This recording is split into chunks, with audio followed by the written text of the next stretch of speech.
primeiramente, queria agradecer a todos que estão aqui participando conosco.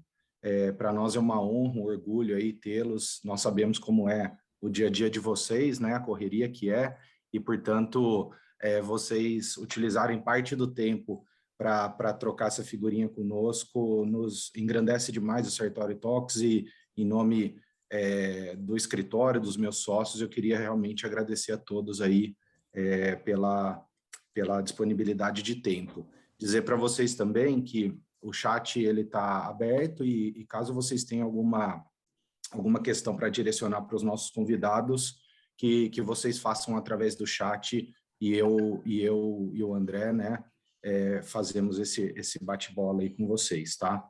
Queria também agradecer o apoio da Associação dos Empresários de Vinhedo, a AEVI, sempre um parceiro muito importante para nós. Eles estão aí envolvendo todo o seu público de empresários no Sartori Talks de hoje. Então, gostaria também, em nome da Sartori, em nome dos meus sócios, agradecer imensamente esse apoio, que é bastante importante para a divulgação aí, né, de um tema tão relevante, de um tema que hoje já está bastante maduro aí para nós debatermos com mais profundidade e com conteúdo prático. E gostaria, obviamente, né, e principalmente agradecer os dois convidados que estão aqui conosco hoje, também disponibilizando o tempo deles.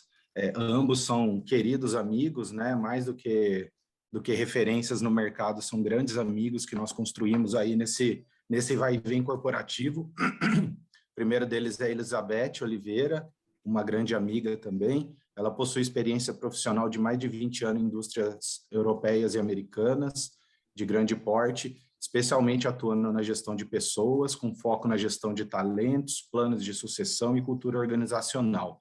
Ela tem uma série de cursos, ela tem uma série de especializações, de graduações voltadas nessa área e também complementares na área de coaching, aqui no Brasil e fora do Brasil.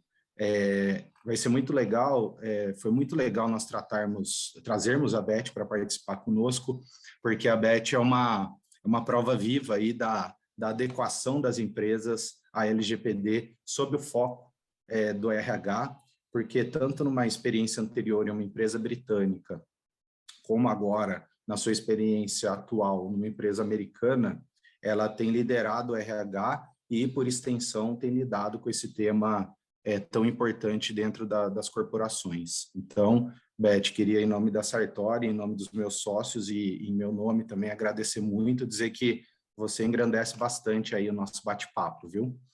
E muito obrigada.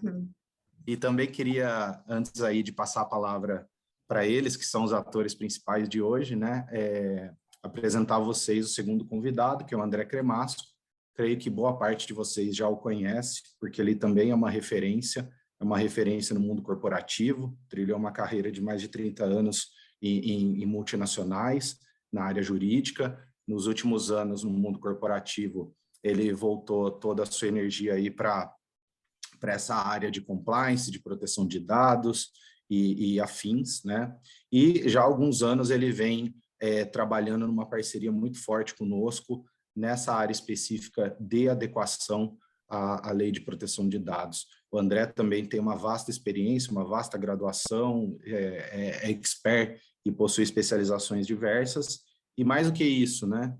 Temos cases e mais cases atuais, né? Para dividir junto com a Beth e com vocês convidados, para analisar aí realmente o quanto a lei tem sido aplicada de forma prática, quais são os desafios, o que a gente tem de ideias a partir das experiências que nós temos colhido aí no dia a dia. Então, apresentados ambos, vou lembrar a todos que o nosso tema de hoje ele é voltado realmente para a área de RH, então nós vamos falar bastante de LGPD realmente, né, de Lei Geral de Proteção de Dados, mas no nosso bate-papo para promover o evento, nós ficamos pensando o que nós poderíamos trazer de diferente para o público que vai participar e depois que eventualmente possa acompanhar pelo YouTube, que não tem sido explorado de uma forma que nós imaginamos que pode ser melhor explorado. E aí, nas conversas entre eu, o André e a Beth, nós identificamos que usar o RH como foco desse bate-papo de hoje é muito importante, porque qualquer empresa que for se adequar, qualquer empresa que for seguir realmente com um projeto de adequação, vai ter, inevitavelmente, o RH envolvido. Isso não importando se estamos a falar de uma empresa pequena, de uma empresa média, de uma empresa grande, nacional, de uma multinacional. O RH está diretamente envolvido em todos os processos de adequação, simplesmente porque se existe uma área que lida com dados pessoais e com dados sensíveis, o RH é essa área. Então, em geral, o RH ele é o fio condutor aí de todas as adequações. Então, por isso, entendemos oportuno fazer essa abordagem com foco no RH. Então, para começar aí esse bate-papo, eu queria, feitas as apresentações e os agradecimentos, ouvir da Beth, né, na experiência prática dela, o que ela tem enxergado aí como fatores de sucesso, né, para um projeto de adequação à LGPD, para que esse projeto se encaminhe no dia a dia de forma eficiente, né? Nós sabemos que o mundo corporativo tem uma velocidade muito grande.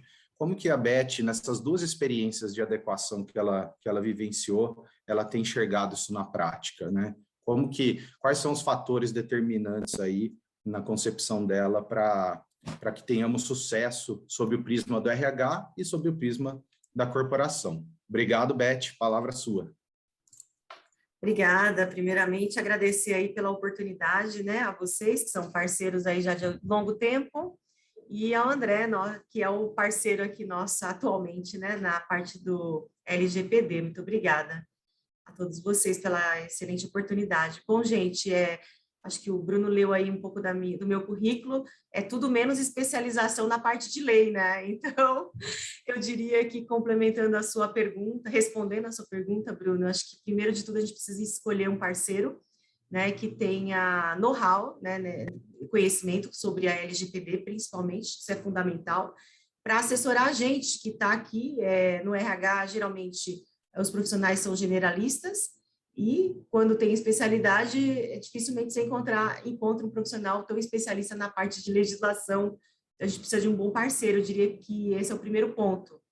Segundo ponto, quando na prática, né, das duas oportunidades que eu tive de trabalhar com a implementação do LGPD, foi muito parecido, porque primeiro de tudo você precisa ter uma equipe multidisciplinar dentro da organização, porque acaba sendo um assunto que toca mais a RH e TI, basicamente, e o RH acaba assumindo mais essa responsabilidade dentro do pacote, né? Então, assim, eu digo que você ter uma equipe multidisciplinar interna para te ajudar a olhar para isso ajuda muito. Eu diria que é isso. Maravilha. Realmente, na prática funciona muito bem dessa forma que você trouxe, né? E até acho que como o público é bem diversificado aqui, eu acho que é legal aproveitar a oportunidade que o André também está participando desse bate-papo. André, para você, lógico, trazer um viés macro aí de um projeto de adequação e depois aproximar o RH dessa realidade, né? Então, sucintamente trazer para nós aí como se dá um projeto de adequação, e eu sei que os projetos que você executa, que nós executamos, são projetos bem objetivos e práticos, né? Então, acho que é legal explorar um pouco isso, e depois de que forma o RH se conecta sob a nossa perspectiva, né? Porque a Beth trouxe aqui um ponto importante, a escolha do parceiro, a porta para fora, escolher um bom parceiro. E depois a porta para dentro, o envolvimento das áreas, né? E que nós vamos falar um pouquinho depois. Então, André, traga algumas palavras a respeito aí para nós do que a Beth trouxe e também mostre para nós aí esse macro, como ele se dá na prática e também conectando o RH, por favor. Vamos lá. Bem, bom dia a todos. Eu agradeço aí a Hebe, agradeço a presença de todo mundo. As palavras da Beth e do Bruno são sempre generosas demais, né, para comigo. Então, muito obrigado. Vamos falar da parte prática de um projeto. E quando a gente fala da parte prática de um projeto de implementação, eu acho que o que vem na cabeça é assim, como vai acontecer esse projeto? Como vai se desdobrar esse projeto, né? É óbvio que em todas as empresas, né, Bruno, que a gente já fez esse projeto de implementação, e já estamos chegando a 30 empresas já em andamento, ou projetos já entregues, a gente sempre começa falando sempre com a alta direção, tendo o apoio da alta direção, que sem isso a gente não consegue seguir, né? A gente forma também o comitê, né, de segurança, o comitê interno de segurança de dados. A Beth já participou de 2 comitês na multinacional anterior e na atual. E aí a gente vai para o mundo prático, né? Então, formalmente, temos o apoio da auto-administração, formalmente, comitê formado, funcionando, em andamento, mas aí a gente entra realmente na importância do RH, né? Porque o dia a dia do projeto, ele vai envolver algumas entrevistas, um mapeamento de dados completo, né? E aí a gente pensa, mapeamento de dados completo, qual área dentro de uma empresa, seja o segmento, o tamanho, área de atuação, se vende, se faz e-commerce, se não faz, se venda de balcão, se não vende, se vende só para pessoa jurídica, por exemplo, mas qual é a empresa que o RH não é o coração, né, do tratamento de dados pessoais, né?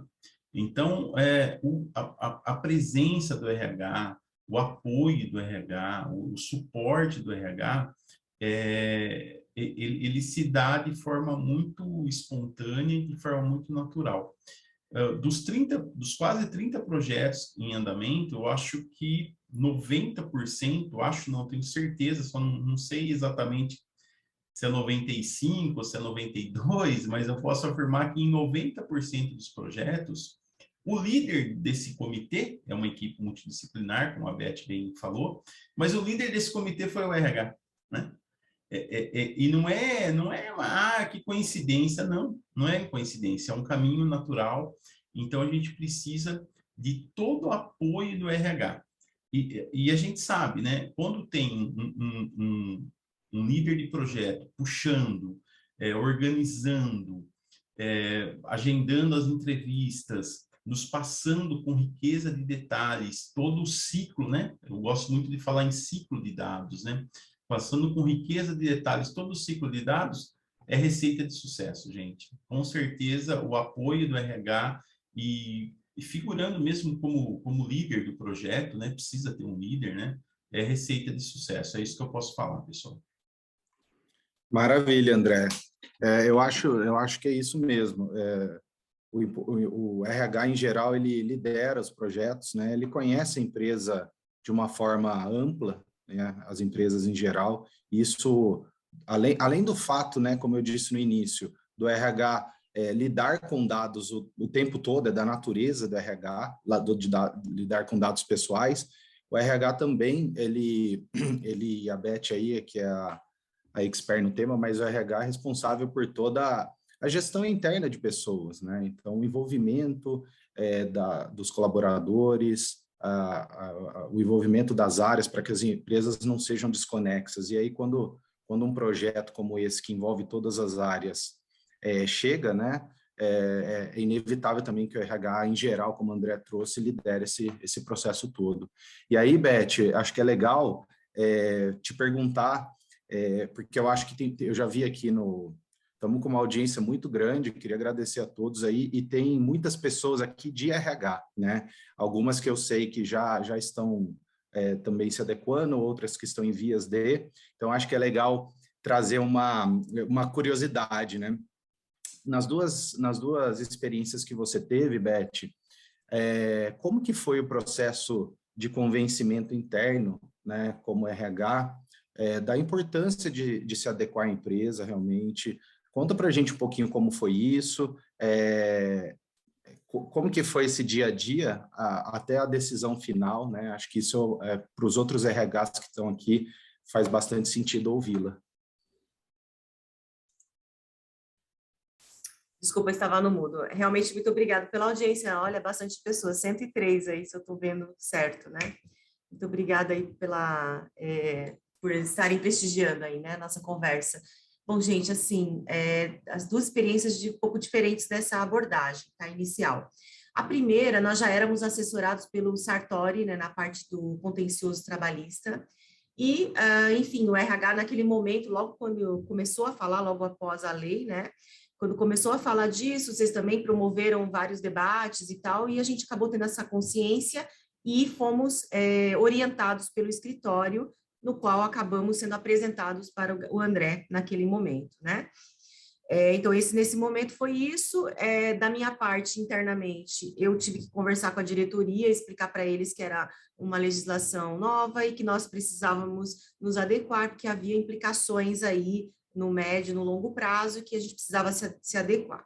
Naquele momento, em cerca de 2 anos atrás, mais ou menos, nós demos esse início e, claro, quando você leva para alta direção, tem as preocupações e se há uma direção que tem essa preocupação do compliance, eles realmente abrem a porta, no qual eu não tive nenhuma dificuldade. Logo na sequência, eu fiz uma palestra de sensibilização para esses executivos especificamente, onde a gente trouxe a presença do André, e você também estava presente, Bruno, na época, explicando todos esses desafios aí com relação à legislação, que estava bem lá no início, tá? Então, essa foi a minha primeira experiência. Logo na sequência, a gente deu andamento ao projeto, fizemos um planejamento e deu tudo certo. Com relação à segunda experiência minha, eu entrei na DICOM exatamente em abril do ano passado. Eu entrei aqui, a primeira pergunta que eu fui fazer ao me ambientar, e a LGPD, quem está cuidando, como estão fazendo, e quase que eu caí da cadeira para trás, porque ninguém havia sequer falado no tema, ou sequer dado início a nada. Então, assim, me causou uma grande estranheza, porque não teve nenhum andamento, nada, zero. E uma empresa multinacional, que também tem, né, escritórios que orientam e tal, e por N motivos aí, questões internas, isso não estava acontecendo. Então, um compliance enorme, e eu fiquei bastante preocupada. Naquele momento, eu conscientizei a diretoria e expliquei para eles também nem sabiam o que era, olha que curioso. E naquele momento em diante, eu apresentei o André e a gente iniciou o projeto, né? E por que eu escolhi, assim, trabalhar novamente com o Sartori, né? Primeiro, pela confiança, eu conheço o trabalho dele já há alguns anos, pela experiência que eu tive no LGPD, mas eu vou dizer para vocês que a figura do André, né, a experiência dele realmente chama muita atenção, porque, e aí não como fala, rasgando seda, não, André, é verdade mesmo. O André trabalhou em multinacional, ele viveu o lado que eu vivo, né? Ele viveu essas nossas dores, assim, diárias de recursos humanos. Então, quando a gente tem dificuldade, quando a coisa está emperrada, ele fala, eu já sei, milhões de reuniões, as pessoas dão foco para tudo menos para isso, né? Então, a gente sabe como é o dia a dia. E essa abertura e sensibilidade ajuda a gente bastante, né? E fala, não, peraí, mas vamos lá, vamos ver até onde eu posso, o que eu posso fazer para destravar, né? Então, acho que isso faz toda uma diferença. É verdade, Beth. Faz toda a diferença realmente. E essa visão corporativa é o que nós brincamos, né? Quando nós estamos naquela fase ainda de apresentação do tema, né? De como se dá uma adequação à LGPD. O André sempre brinca, né? Olha, você tem, cada um de vocês aí tem 1000 coisas para fazer no dia a dia corporativo. Eu sei, já vivenciei isso. Agora vocês vão ter 1001, né? Mas aí que vem o ponto, né, André, que eu acho que é relevante você explorar um pouquinho, né? Tem até uma pergunta aqui no chat que eu vou usar para embasar essa questão que eu vou direcionar a você em complemento ao que a Beth já trouxe. Aqui no grupo estão perguntando, gostaria que, se possível, a Beth e o André comentassem algumas dificuldades e algumas vantagens do processo de adequação à nova legislação sob a ótica do RH. Então, saindo um pouco da questão prática que a Beth trouxe, e trazendo um pouco para a questão legal, André, e conectando isso com a adequação, com um projeto de adequação, em que nessa fase você mostra que vocês têm 1000 coisas, vão ter 1001, mas fiquem tranquilos, eu tenho essa experiência do outro lado e eu posso colaborar para que isso aconteça de uma forma bacana. como que você responderia essa pergunta, né? Então, conta para a gente um pouquinho as fases, né? E onde o RH vai se conectando dentro dessas fases, né? De adequação a um projeto, por favor. Ok, vamos lá. Bem, eu gosto sempre de falar nas apresentações, né? LGPD, o L é de lei, né? Lei Geral de Proteção de Dados. Então, quando a gente fala em lei, uma das vantagens que já aparece de pronto, que salta aos olhos, é conformidade, compliance, né? A gente tem que realmente cumprir com essa e com todas as outras leis, né? Por quê? Porque cumprindo com a lei, nós vamos ter vantagens frente aos nossos competidores, né? Nós não vamos sofrer fiscalizações, se formos uma empresa que tem ações na bolsa, né? Nossas ações não vão ser prejudicadas no investimento, né? Mas não é esse o foco. O foco não é tão somente o cumprir com a lei, né? Sou uma empresa compliance, sou uma empresa conforme. Eu acho que o grande foco, como vantagem, né? De você cumprir com a legislação e manter uma reputação também que não tem preço, né? Não é só não cumprir, o problema maior não é só a multa, né? Vamos lembrar, a multa é de até 2% do faturamento anual, né? Faturamento, né? Não é 2% sobre o lucro, uma multa com um teto de 50 milhões de reais, né? É muito grande, mas uma penalidade, uma desvantagem não seria só a multa, seria também a desvantagem em relação à reputação e imagem. E a vantagem, então, extrapolando as questões legais, né, de cumprir com a lei, as vantagens de você conhecer melhor sua empresa. Incrível, né? Você vai cumprir a lei e você vai conhecer melhor sua empresa. Muitas empresas que eu acredito, pelo menos essa minha experiência de 30 anos, que trouxe, eu sempre trabalhei em multinacionais que são líderes no segmento que atuavam, mas se você chegava para uma pessoa e falava assim, tudo bem, que hora você chega? Eu chego às 7, que hora você vai embora? Às 5. E tanto faz. Se fosse quando é chefe, vai mais tarde, né? Aí entra às 7 e vai às 9. Mas tanto faz o horário. Você faz muita coisa? Faço muita coisa. Tá bom, o que você faz? Eu senti uma dificuldade em ter os processos mapeados, né? Olha, eu faço muita coisa todo dia, eu faço coisas extremamente importantes, mas está tudo aqui na minha cabeça, né? Então, há uma dificuldade de tirar da cabeça e colocar no papel. E o processo de mapeamento de dados que a gente falou é exatamente o de escrever todo o ciclo de vida do dado. Então, como que inicia um dado? Essa é a fase 1, gente. A fase 1 é conhecer a sua empresa. Que jeito que quando eu falo eu, Sartori, né, e André, vamos implementar um projeto na sua empresa sem conhecer sua empresa, né? Tem até consultorias que vendem aí, né, projetos no sentido implementa o seu plano em 24 horas, né? Parece mágica, né? Não tem. Então, a fase 1 do projeto realmente é você conhecer a empresa. E conhecer a empresa, ele traz várias vantagens. Vantagem número 1, você vai estar fazendo a fase 1 do projeto e vai estar cumprindo com a lei. Vantagem número 2, você vai se autoconhecer. Quando a gente faz o mapeamento de RH, gente, é incrível, mas assim, é super comum você mapear 40 principais processos. Já que tem bastante gente de RH, tenta colocar no papel agora, né? Modo de dizer agora, né? Tenta colocar no papel quais são as suas 40 principais atividades. Alguns vão chegar a 10, só que faz 40. O difícil é mapear, o difícil é você tirar da cabeça e escrever. E quando a gente faz essa fase 1, que envolve várias áreas, tá? Não é só RH, envolve qualquer área que faça tratamento de dados pessoais, tanto faz. Envolve financeiro, envolve segurança ocupacional, envolve recepção, envolve marketing, envolve vendas, envolve compras, mas principalmente o RH é a área mais pesada, porque ela trata mais dados. E vamos lembrar, né? trata dados extremamente sensíveis, né? Sensíveis nos termos da LGPD. A LGPD traz lá o que são dados sensíveis. Esses dados sensíveis são tratados por RH.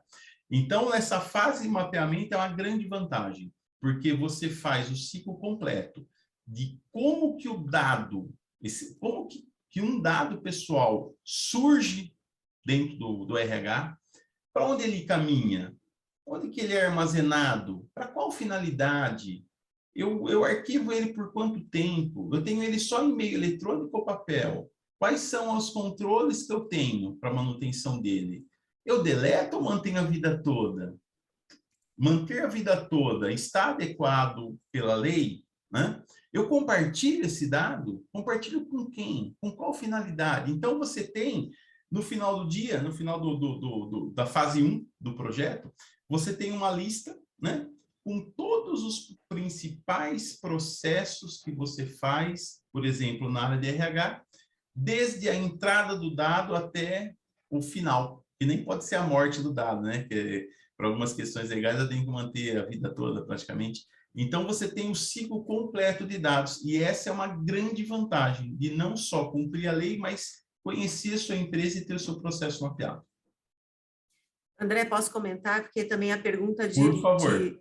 falava também da dificuldade na perspectiva de RH. Sem dúvida, né? Como qualquer projeto que você implementa dentro de uma área, você vai encontrar barreiras e dificuldades. Então, eu digo que a minha experiência, a maior dificuldade que eu encontrei foi exatamente o que já comentamos no início. As pessoas trabalham, elas já têm uma carga de trabalho, né, para N coisas. E isso entra na cesta, né, como algo além de eu tenho que ir lá, eu tenho que me dedicar e tal. E a gente dividindo em equipes, por mais que você divide, que é para cada um, né, ter menos trabalho possível, mesmo assim você encontra dificuldades, né? Nem todo mundo dá, às vezes, a devida importância ou responde no prazo que é preciso. E aí eu digo que toda dificuldade você tenta, né, tirar ela da frente. Então, você vai junto, conversa com a pessoa. Já aconteceu de eu ter que modificar a pessoa que estava responsável daquela área para uma outra pessoa, porque aquela pessoa não estava dando vazão, e aí você pega e conversa com o gestor da área e fala, olha, essa pessoa aqui, olha, não está conseguindo, tal, será que não tem alguém, outra pessoa na área que poderia nos dar esse apoio? E aí já aconteceu de trocar, porque aquela outra pessoa não soube dizer não, estava sobrecarregada e precisou, né? Não estava dando conta e não estava assessorando corretamente. Eu acho que essa é a grande dificuldade que o RH encontra, é isso, mas a gente tem essa sensibilidade de conversar, né? Também conversar bastante, mas como tem o champion é o RH, né? O responsável é o RH, ele tem que também ter essa percepção e puxar, ver que alguma área não está respondendo ou está atrasado, buscar entender, conversar, dialogar para tentar quebrar, né, essa dificuldade. É muito legal ouvir a Beth, né, André? Porque é um aprendizado que vai além do tema de hoje, né? Porque, de fato, o RH ele é um aglutinador dentro das corporações e ter essa experiência, essa sensibilidade de fazer as mudanças ou de entender aonde ter que exercer mais energia, menos energia, quem pode puxar para capitanear junto com o RH, esse feeling dentro da corporação faz toda a diferença dentro desse contexto que o André comentou antes de adequação para que as fases aconteçam, né? Nós temos alguns, existem casos, né, que se o RH não age dessa forma proativa, com essa sensibilidade, o projeto ele tem mais dificuldade de prosperar, de avançar, porque, de fato, né, quem aglutina é o RH. Acho que até por isso, né, a ideia de buscar falar especificamente do RH, né, Beth? E aí, aproveitando esse ponto, tem um item que nós comentamos sempre, né, André? Que você até pincelou um pouco. Quando nós estamos naquelas conversas iniciais, nós tentamos mostrar, né, que não existe projeto de prateleira. E, de fato, não existe, né? Por quê? Porque são N variáveis para você fazer adequação de uma empresa, né? Cada empresa por mais que elas... Primeiro, as empresas podem ter riscos diferentes, né? Então, uma empresa de e-commerce, por exemplo, que vende para o consumidor final, tem um risco maior, evidentemente, né? Porque transaciona dados de pessoas físicas o tempo todo, do que uma empresa de um outro segmento que não lida diretamente com o consumidor final. Ok.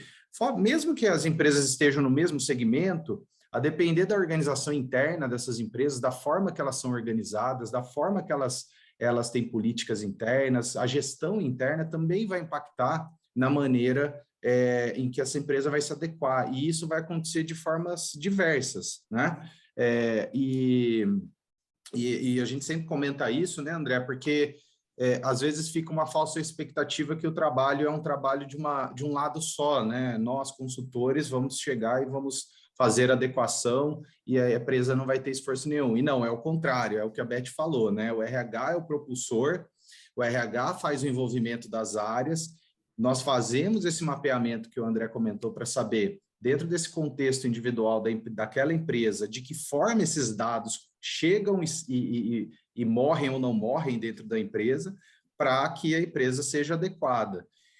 E aí, Beth, eu queria aproveitar esse gancho, já que você teve 2 experiências, né?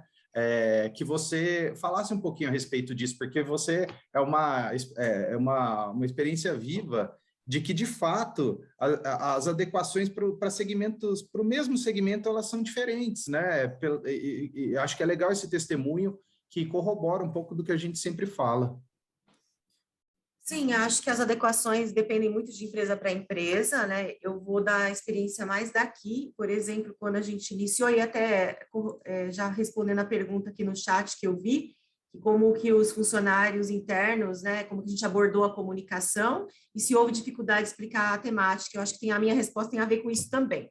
Sim, a comunicação ela é importante, nós fizemos de várias maneiras aqui internamente, a gente fez primeiro uma comunicação para toda a liderança, através de um treinamento de 1h30, 2 horas, teve várias conversas, explicamos mesmo no detalhe, com a presença aí, né, do André, também você também esteve aqui, né, participou. Teve um segundo momento que eu fiz uma live, que a gente estávamos aí o ano passado, um momento de Covid sério, não tinha como parar, as pessoas em sala, eu gravei um vídeo explicando e comuniquei de uma forma geral às pessoas que a gente estava entrando em conformidade com a LGPD, e num outro momento a comunicação foi 1 a 1, né, no sentido de quando a gente deu os termos lá para as pessoas e tal, a gente também teve que conversar, e aí dividimos os times, junto com a liderança, e no 1 a 1 explicando o que era. Tive dificuldades para fazer a comunicação em si, não, compreensão das pessoas não teve tanta dificuldade, mas sim, tive uma pessoa que se recusou a assinar o termo, né, André? A gente já compartilhou esse caso, aconteceu, e o funcionário, aqui está escrito que eu não sou obrigada a assinar, e está certo, no termo lá de consentimento, tá? Pela lei, ele pode não querer assinar. E aí, gente, foi um trabalho que RH tem que entrar mesmo, conversando com a pessoa, orientando ela, explicando para ela, né, questões que implicam com ela não assinando, né, não dando aceite no termo, porque, por exemplo, alguns dados que a gente trabalha envolvem bancos. Se a pessoa fala, eu não aceito, como é que eu, RH, departamento pessoal, folha de pagamento, mando a informação para o pagamento dela ao banco? Então, a gente teve que falar com ela mais de uma vez, com essa pessoa, para tentar conversar. E numa das últimas vezes, de várias maneiras, com pessoas diferentes, nesse diálogo, quando fala do pagamento, né? E a gente acaba comentando com a pessoa, escuta, aí fica difícil, como que nós vamos resolver essa situação? Me implica no teu pagamento. E aí a pessoa, acho que passou um tempo, foi lá, e também ela buscou saber fora, né? A gente sabe que é uma pessoa que tinha instrução, e aí ela acabou assinando o documento. Mas não foi fácil. Essa foi uma dificuldade que a gente teve, uma no universo de 300. Realmente, né, Beth, a sua experiência fala mais do que o que eu vou dizer aqui, mas eu imagino, é um projeto de grande envergadura, né, um projeto que envolve todas as frentes da empresa, então é inevitável ter algumas situações ali para serem conduzidas e para serem esclarecidas, principalmente. Ninguém é especialista em lei, né? Então, o primeiro passo é tentar traduzir as informações de uma maneira amigável que a pessoa entenda que, no fundo, o que acontece por que a lei veio, né, pessoal? Reforçando, eu acho que a maioria aqui sabe disso, mas é bom reforçar. A lei veio para nos proteger, essa lei veio para nos proteger. Nos proteger do quê? Nós, pessoas físicas. Nos proteger os nossos dados, né? O mundo está cada vez mais tecnológico, globalizado, os nossos dados são transacionados o tempo todo. Então, obviamente que proteger os nossos dados é importante. Então, mas óbvio, né? Traduzir essa informação nem sempre é tão simples assim, e aí entra o trabalho do RH junto com o consultor, né? Com os consultores para fazer isso de uma forma interessante. Um outro ponto que eu acho bastante relevante quando a gente faz a análise da LGPD frente ao RH, e aí eu vou passar a palavra ao André e depois a Beth pode complementar, em relação à diferenciação de dados e dados sensíveis, né? Porque a lei ela visa proteger dados, né? Nossos dados, como eu disse, pessoas físicas. Entretanto, existe uma categoria que tem maior proteção, que são os dados sensíveis, e obviamente que o RH, em diferentes situações, a Beth vai explorar a realidade dela, lida com isso. Então, André, dá uma pincelada para nós aí nessa diferença, que acho que, como tem muita gente de RH aqui, é interessante eles identificarem como nós lidamos com isso num projeto de adequação e qual a importância de tratar isso de forma diferente, né? Essas duas categorias. Sim, legal.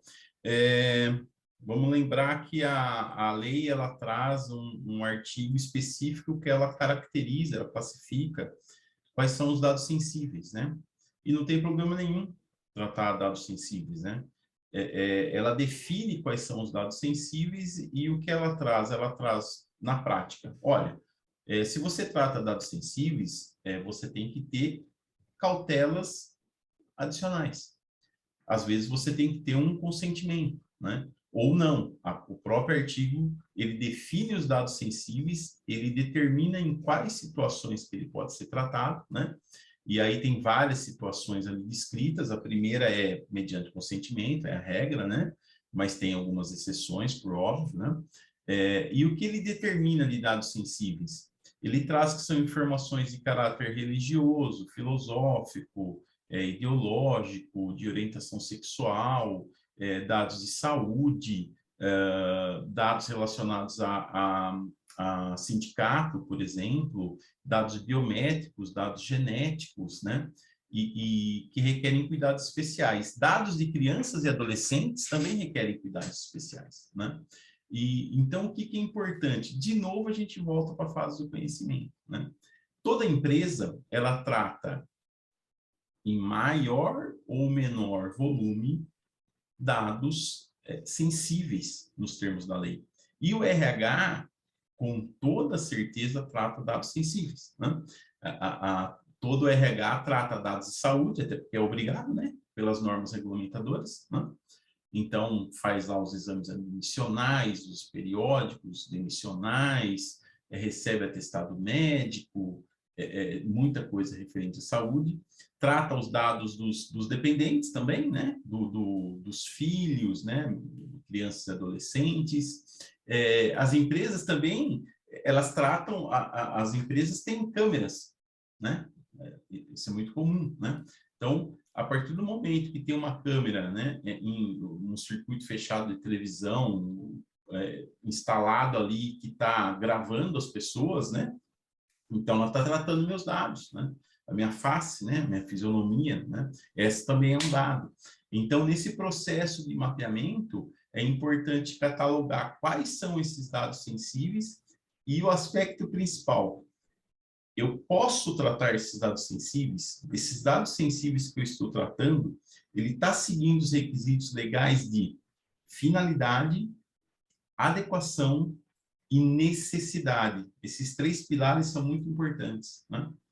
E a gente pode pensar erroneamente, vou tratar dados sensíveis, vou pegar consentimento e pronto, né? A lei traz isso como regra, mas isso é um erro, né? você exigir consentimento de todos, que seria mais fácil fazer um projeto assim, isso é um erro. Porque imagina num circuito fechado de televisão, você pedir autorização para colher a imagem da pessoa.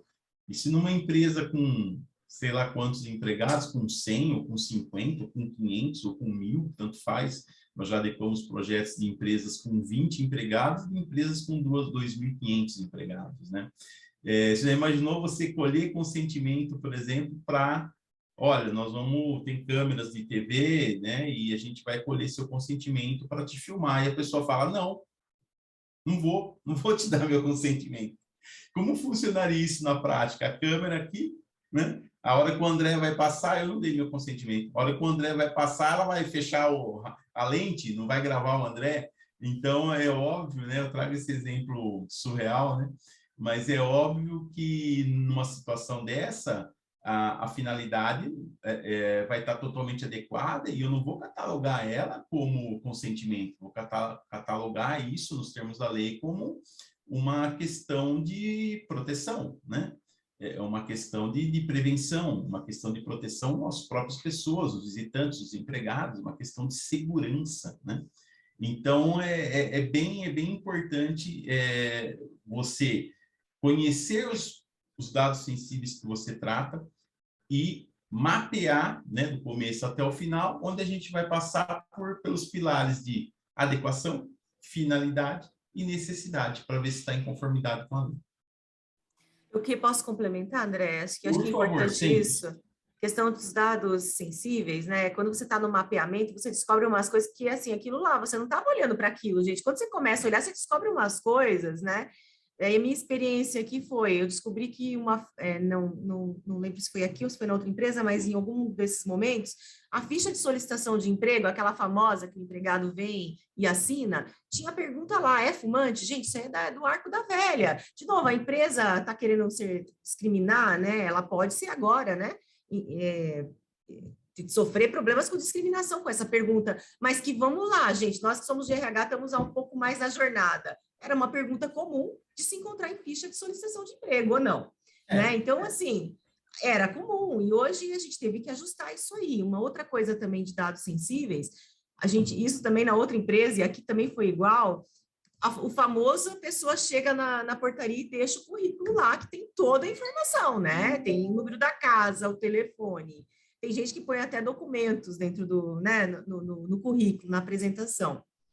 E aí estava aquilo lá e vira, né, um arquivo lá, vem para o RH eventualmente, tal, aquela coisa, e assim, muito papel acumulado. Então, foi uma das primeiras coisas que nós fizemos, colocar no recebimento, não recebe mais físico, e recebe no modo online. Então, assim, outra coisa, você tem lá um e-mail dedicado para esse tipo de recebimento de currículo, por exemplo. Você tem tratado isso? De que maneira? Como que você está triando? O que você está fazendo com essa informação, né? São questões importantes, tá? E também vou aproveitar o gancho e responder uma pergunta que está aqui no chat, não sei se você já viu, Bruno, se eu estou passando na frente ou não. Fica à vontade, Beth. Então, tá bom. É que a pessoa perguntou aqui, tenho só o sobrenome, que é Porfírio, não sei o nome. Entendo que as empresas que já passaram pela implementação de um RP ou implementação de normas tipo ISO 9001 já estão habituadas a mapear processos e rotinas de gestão. Assim sendo, pergunto, esta empresa tem mais facilidade na implementação da LGPD, certo? Essa é uma pergunta do colega ou da colega. É assim, gente, eu vim de 2 empresas que tinham sistemáticas, né, ISO TS, ISO 9000. Eu digo que sim, ok, facilita na questão de saber que não tem dificuldade para mapear, não é nada assim muito não faz parte do trabalho, né? Eu acho que nesse sentido não vejo dificuldade, mas não acho que isso facilita na implementação do LGPD, por quê? Na minha perspectiva, né? Posso estar errada. Porque, como eu falei, você vai começar a olhar para coisas que numa ISO 9000 você não olha. São detalhes mais específicos. Então, nesse sentido, eu acho que diria que sim e não, a minha resposta. Sim, porque tem empresas muito pequenas que eu acho que não estão habituadas com sistemáticas de ISO 9000, nem tem. Então, para elas vai ser talvez um susto ter algo sistematizado. Então, nesse sentido, eu acho que é mais fácil para absorver e falar, poxa, nós vamos ter, sim, É como a famosa auditoria internacional que grandes empresas têm e sofrem anualmente, né? Ou nacional. Então, por exemplo, cada ano você vai sofrer lá, no nosso caso aqui com o André, com o Sartori, é semestral. Nós vamos sofrer auditorias semestrais para saber se a gente está em conformidade. Não deixa de parecer um pouco com a sistemática de ISO 9000. Então, nesse sentido, não acho difícil, mas digo que não facilitou na questão do LGPD, porque é um outro foco. Eu não sei se falei certo, se falei errado. Não, eu acho, Beth, que está perfeito o seu entendimento, e eu até vou aproveitar o gancho, e o André fica à vontade para complementar, que nós, na nossa experiência prática, nós temos visto situações em que algumas empresas que nós imaginávamos, né, por toda a estrutura, que o projeto de adequação aconteceria de uma forma célere, limpa, não acontecer isso. E em outras empresas menores ou empresas mais teoricamente desorganizadas, a coisa flui melhor. Lógico, nos dois exemplos que eu dei, tem situações e situações, mas por que eu digo isso? Voltando para o nosso tema de hoje, né? Em geral, quando nós temos o RH atuante, o RH tomando esse processo, essa frente, a coisa flui de maneira mais limpa, mais organizada, né? Porque ele, como eu disse, né, ele aglutina todos os atores internos que precisam trabalhar para que a empresa fique adequada. Vamos lembrar, né, pessoal, que a passagem dos dados, né, o ciclo de vida dos dados que o André mencionou, ele acontece em todas as áreas. Óbvio, existem áreas, a depender da empresa, que acontecem mais. O RH sempre acontece, em volume maior ou menor, dependendo do tamanho da empresa. Mas em todas as áreas acontecem. Portanto, esse engajamento interno faz toda a diferença nessa entrega de projeto. E uma outra coisa que eu queria comentar também, que é muito interessante, é isso que a Beth comentou, né?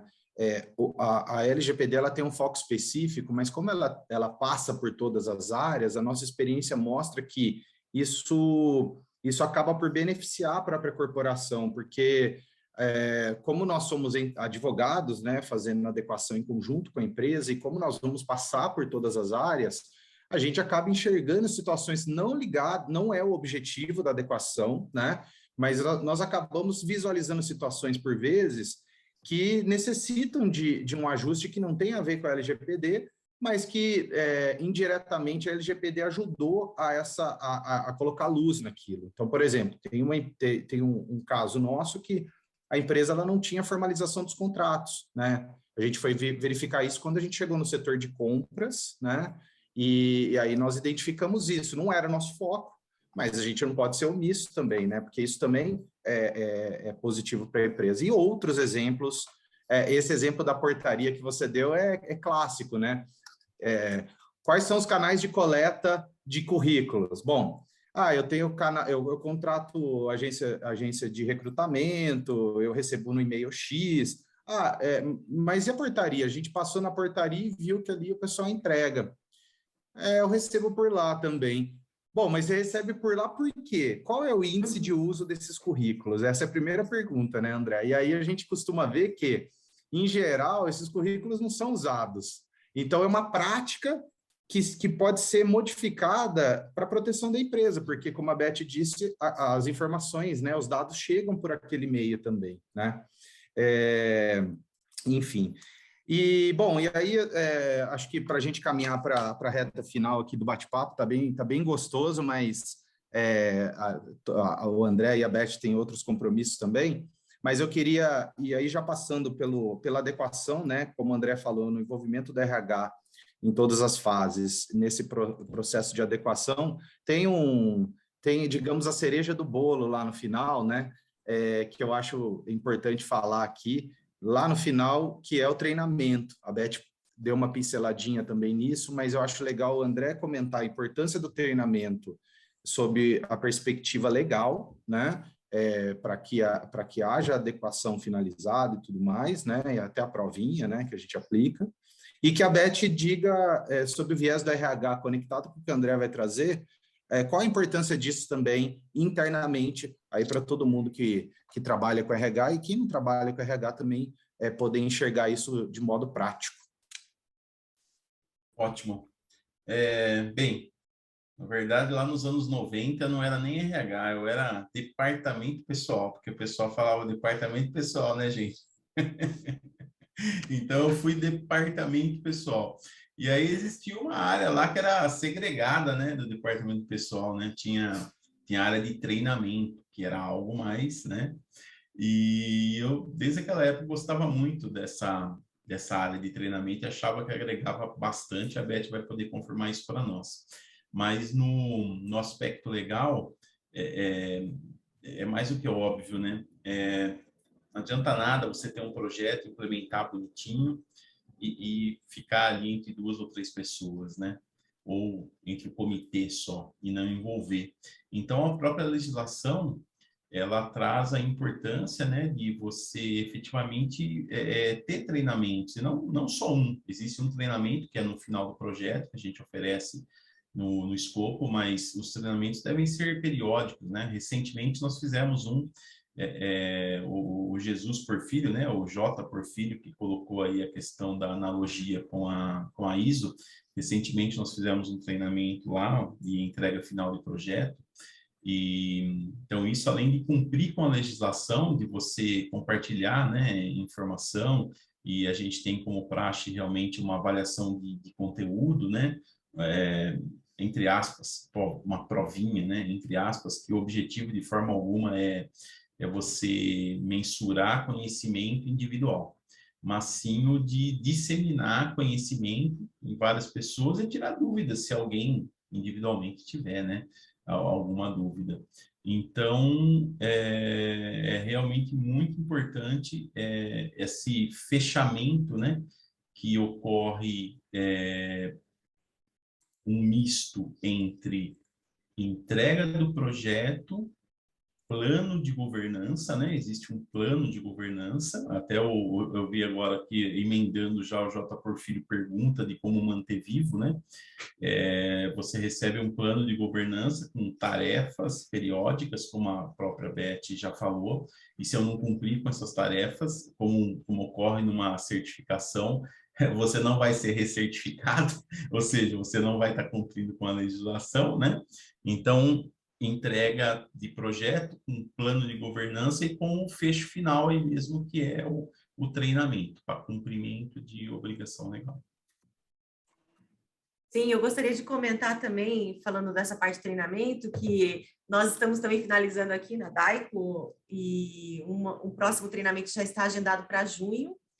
E aí o André falou, olha, Beth, é 1 hora de treinamento e 30 minutos aí para a provinha. Eu, o quê? Provinha? Isso mesmo, ele isso mesmo. E aí eu, como uma pessoa que também tem um background de treinamento, né? Falei, não, ótimo, abracei a causa, porque, gente, em treinamento a gente precisa de avaliação de eficácia de treinamento. Então, para mim está perfeito, conversa com o meu mundo, né? E aí o mais engraçado é que eu já fiz os convites aí para as pessoas, né? Que a gente entende que tem que participar desse treinamento. Basicamente toda a liderança em todos os níveis organizacionais, dividimos em 2 turmas e vamos fazer isso. E no convite eu coloquei lá, gente, fiz um convite, coloquei lá que é 1 hora de treinamento, nos últimos 30 minutos finais será aplicada uma prova. E isso está participando desse programa de treinamento, de capacitação, a nossa diretoria, e por que não, né? Então, existem certos tabus aí, o pessoal fica, nossa, e não sei o quê. Então, é engraçado um pouco dessa reação que a gente recebe por parte das pessoas, mas que eu entendo que ela é importante, e é claro, a gente vai preparar as pessoas aí dentro desse treinamento e vai só confirmar o entendimento delas, né? Essa prova é mais para isso. E eu entendo que, para manter em conformidade o programa Vivo, eu acho que, eventualmente, nós vamos precisar continuar, assim, com esses treinamentos, e aí fazendo um link com o que já acontece com empresas multinacionais, exemplo aqui da DAICO, de outras. Anualmente você tem os códigos de condutas, treinamentos, ou 1 hora é online, 1 hora é presencial, e que você precisa fazer isso, relembrar todo ano, né? Então, eu acredito que do LGPD vai ser algo que vai ser parecido, na minha opinião, e talvez é o que a gente vai fazer aqui também, tá? E acho importante dizer, que acho que nós não comentamos, a questão do DPO, né, que é o nosso encarregado de dados, que pode ser uma pessoa externa ou interna, a lei permite que seja um consultor, né, que é aquela pessoa que vai responder aí, inclusive tem um e-mail dedicado e tudo mais. Nossa experiência a gente teve, nós optamos aqui, claro que cada empresa faz de um jeito, nós optamos por fazer externo, justamente porque junto com essa consultoria, vem também a cada 6 meses uma, vamos chamar assim, uma auditoria de conformidade, e a gente sabe que quem está, às vezes, né, na rotina pode se perder, a gente teve essa preocupação. E por isso a gente perfeito. optou pelo DPO externo, né? Exatamente. Respondendo por Porfírio, acho que a Beth foi certeira, né, em complemento ao André. O programa é vivo, né, pessoal? Então, a adequação, ela tem todo esse contorno de envolvimento da RH que eles trouxeram, mas uma vez adequada, é preciso manter a empresa adequada. Por quê? Porque os dados vão continuar chegando, enfim, a empresa vai se modificar ao longo do tempo e, portanto, ter essa governança que o André comentou e isso ser pilotado pelo DPO /DPO, né, encarregado de dados, junto com o comitê, vai fazer toda a diferença. Por quê? Porque a gestão vai acontecer, né? Então, vão ter rotinas ali durante o ano que vão permitir que se verifique se aquela adequação que foi entregue, ela está sendo mantida e continua da forma esperada frente à lei, né? Então, muito legal. Bom, gente, eu queria as considerações finais, queria agradecer, vou dar a palavra para a Beth primeiro e depois para o André, para os agradecimentos finais. Beth. Sim, obrigada. Eu acho que oportunidade ímpar, eu acho que eu poderia ficar falando mais uma hora aqui tranquilamente, porque são muitos exemplos, muita experiência. Espero que o pessoal tenha ficado a contento aí, né, de todos, e muito obrigada pela oportunidade. Eu finalizo assim dizendo que, né, nessa área, o que eu aprendi, eu não sou especialista nesse ramo, né, mas que eu aprendi junto com vocês e também com a experiência que eu tive, que quanto mais dados eu tenho, mais responsabilidades vão existir. Então, esse olhar para isso, eu acho que ele é fundamental, assim, para a gestão do LGPD. Muito obrigada. André? Maravilha. Bem, também só tenho a agradecer a todos, né? Muito boa a participação, né? Bastante pergunta e todas muito boas, então agradeço. E, por fim, caso tenham dúvidas adicionais, a gente está sempre à disposição. O Bruno já colocou um e-mail aí também para dúvidas. Obrigado, Beth, obrigado, Bruno, e obrigado a todos que estão aí na sala. Bom, e eu, em nome da Sartori Advogados, dos meus sócios, representando todos eles aqui, queria também agradecer imensamente a todos que participaram. Tivemos um público realmente que nos deixou lisonjeado. Tivemos a interação de todos. Lembro a todos que estaremos no YouTube da Sartori Advogados, sigam, né? O vídeo vai subir lá e depois quem não teve a oportunidade de participar hoje vai poder acompanhar o bate-papo. Realmente, como a Beth falou, é um tema que é um tema instigante, que nós poderíamos ficar muito tempo falando e, portanto, se alguém tiver interesse em aprofundar depois, nós todos estamos à disposição. André, queria te agradecer. Você sempre traz muita clareza nos seus ensinamentos no tema, né? É muito fácil aprender LGPD contigo, nas implantações, nas adequações.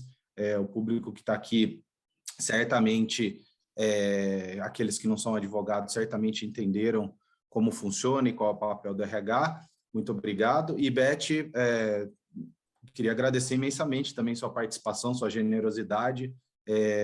Acho que engrandeceu demais o fato de ser você, né, uma referência na área de RH, né? A gente aprecia demais a forma que você trabalha. Todos nós, escritório, quando nós comentamos que você seria uma das participantes, a convidada, todo mundo falou, nossa, que bacana. E também pelo fato de você ter tido 2 experiências, né, que engrandecem ainda mais, né? Você pode ter uma vivência prática comparativa, inclusive, em relação a todos os itens que envolvem o RH. Então, muito obrigado para você também.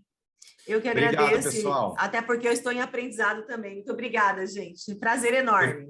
Obrigado, gente. Tchau, tchau. E voltamos o mês que vem, tá bom? Um abraço. Obrigada, tchau.